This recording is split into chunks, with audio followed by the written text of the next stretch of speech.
on Tahrir Square, join me, and to protest against this regime.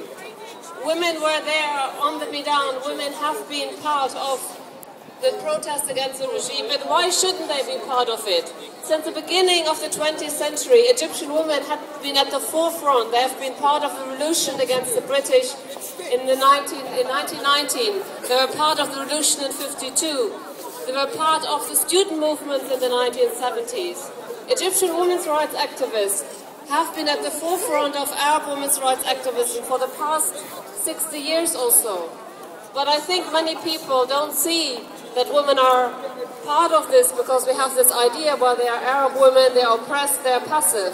No, women have been very much involved, and those of us who've ever lived in Egypt, we know that sometimes it was quite difficult on the streets, especially in crowds.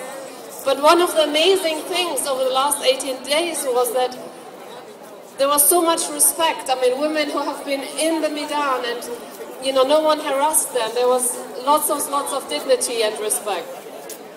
But as much as I'm happy and I'm hopeful for the future of Egyptian women and men, I also feel that we need to think about the fact that many of the voluntary organizations right now, like the Wise Men, are men only. And although women are part of the revolution, often women are sidelined after the revolution. And I received this morning an email from a friend who was very worried about the fact that in many of the groups there are no women. So it's very important that women are part of the process.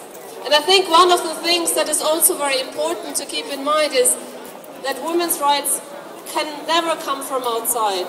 I mean, I'm half Iraqi and I've seen over the last years what an invasion from outside, the so-called liberation and bringing democracy actually does to a country.